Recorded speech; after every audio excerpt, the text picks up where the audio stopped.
Inc. Coffee managed to exist north of downtown Denver for just short of 3 years, without instigating a racial conflagration.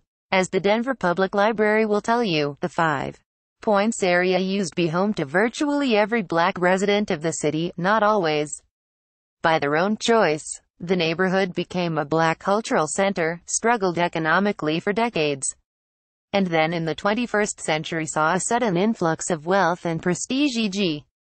trendy coffee shops and the corresponding departure of black families who had built the place. That sad irony of history is commonly called gentrification, and it's played out in some form in almost every major city in the United States, which is to say it caused no great furor when Inc. opened in long since gentrified 5 Points in December 2014. It was one coffee shop among many, and the latest expansion for a large Colorado chain.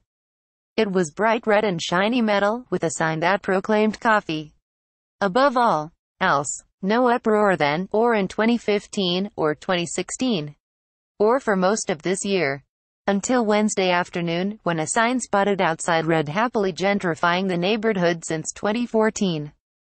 In case the point was not clear enough, here's the other side of the sign. Of Inc.'s marketing pitch. Nothing says gentrification like being able to order a cortado. Bad. WTF, asked 5 Points local Rue Johnson when she shared the photo on Twitter.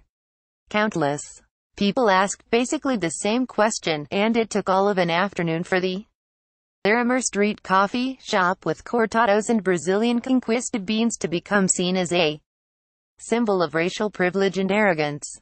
Their sign was almost like a poke in the eye for the people who have worked to make the community what it is, and a lot of those people have been pushed out, Johnson told the Denver Post.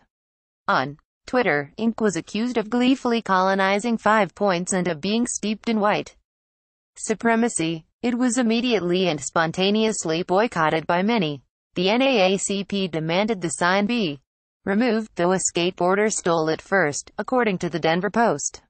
And within hours of the sign's discovery, Inc. began to issue explanations that in some ways only made things worse. The company's first attempt was a joke. Inc. Coffee had apparently drank too much coffee, and therefore accidentally celebrated gentrification. Seconds later, the company offered a sincere apology. Our bad joke was never meant to offend our vibrant and diverse community, it tweeted. We should know better. We hope you will forgive us. Many would not. It's not that simple, as one commenter put it. Y'all need to be shut down.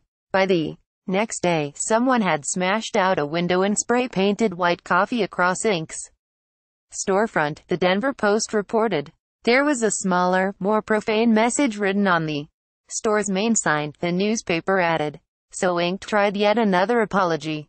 This time the chain's founder Keith Herbert published a thick mea culpa on Facebook, writing that he had thought a proudly gentrifying coffee shop would be seen as a good thing, but now understood his error. I am embarrassed to say that I did not fully appreciate the very real and troubling issue of gentrification, Herbert wrote.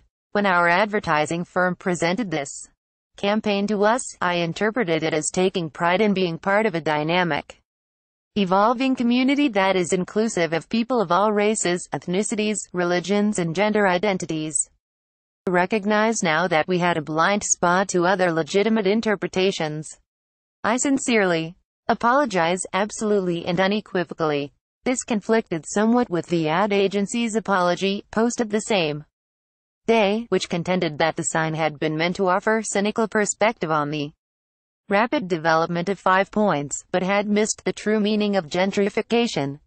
Some were appeased by the contrition, and wished the coffee shop good luck surviving the PR storm. One woman even wrote that she had liked the sign, and hoped gentrification would soon come to her neighborhood. But a local boycott movement was by then growing by the dozen and hundreds, and by Friday the Denver Post still had not been to reach anyone at Inc. by phone or in person. That afternoon, a city cleanup crew covered up the white coffee scrawled on Inc.'s red bricks. About 20 people stood across the street, the Post reported, watching, and more than 600 others had signed up to protest in front of the store on Saturday afternoon.